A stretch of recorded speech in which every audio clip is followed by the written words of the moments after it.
Iran വിദേശകാര്യമന്ത്രി Abbas Araghchi Oman പര്യടനം തുടരുകയാണ്. ഈജിപ്ത്, തുർക്കി വിദേശകാര്യമന്ത്രിയുമായി അബ്ബാസ് അരക്ചി ടെലിഫോണിൽ ചർച്ച നടത്തിയിട്ടുണ്ട്. അമേരിക്കയുമായി ആശയവിനിമയം തുടരുന്നതായി തുർക്കി അറിയിച്ചു. നേരിട്ടുള്ള ചർച്ചയ്ക്ക് ഇരു കൂട്ടരെയും പ്രേരിപ്പിക്കുമെന്ന് മധ്യസ്ഥ രാജ്യങ്ങൾ വ്യക്തമാക്കിയിട്ടുണ്ട്.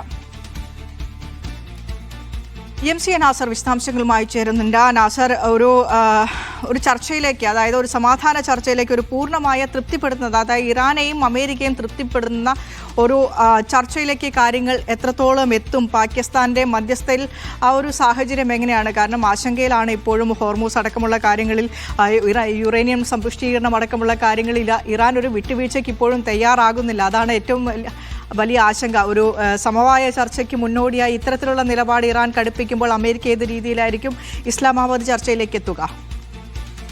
വിനീഷ, എന്തായാലും നേരിട്ടുള്ള ഒരു ചർച്ചയ്ക്ക് വേണ്ടിയാണ് മധ്യസ്ഥ രാജ്യങ്ങൾ ഇപ്പോൾ തിരക്കിട്ട നീക്കങ്ങൾ തുടരുന്നത്. പക്ഷെ അമേരിക്കയുടെയോ ഇറാന്റെയോ ഭാഗത്തു നിന്ന് നേരിട്ടുള്ള ചർച്ചയുമായി ബന്ധപ്പെട്ട യാതൊരു സൂചനയും ഇപ്പോൾ ലഭ്യമല്ല. പക്ഷേ വളരെ തിരക്കിട്ട ചില നയതന്ത്ര നീക്കങ്ങളാണ് പിന്നിട്ട് 3 ദിവസമായി തുടർന്നുകൊണ്ടിരിക്കുന്നത്. ആദ്യം ഇറാൻ വിദേശകാര്യമന്ത്രി അബ്ബാസ് അരക്ചി ഇസ്ലാമാബാദിലെത്തുന്നു.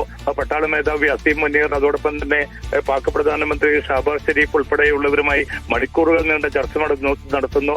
തുടർന്ന് അദ്ദേഹം ഒമാനിലേക്ക് പുറപ്പെടുന്നു.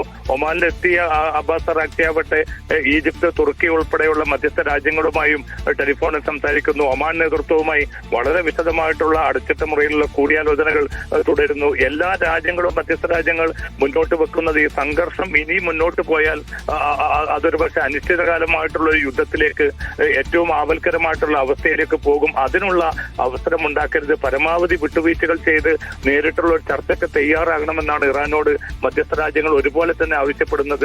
എന്തായാലും ഇപ്പോൾ ഏറ്റവും അവസാനമായിട്ട് ഇറാൻ തങ്ങളുടെ ചില പ്രധാനപ്പെട്ട മാറ്റങ്ങൾ അല്ലെങ്കിൽ നിർദ്ദേശങ്ങൾ കൂടി ഇന്ന് രാത്രിയോടുകൂടി പാകിസ്ഥാന് മുമ്പാകെ സമർപ്പിക്കും.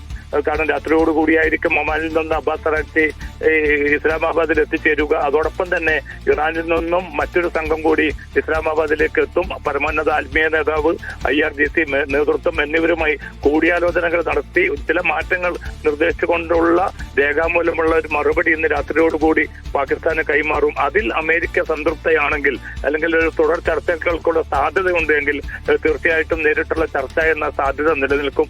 പക്ഷേ പ്രധാന വിഷയങ്ങളിൽ ഇപ്പോൾ പോലും ഒരു മാറ്റത്തിന് തങ്ങൾ ഒരുക്കമല്ല എന്നൊരു നിലപാടിൽ തന്നെയാണ് ഇറാനും അതോടൊപ്പം തന്നെ അമേരിക്കയും ഉറച്ചു നിൽക്കുന്നത്.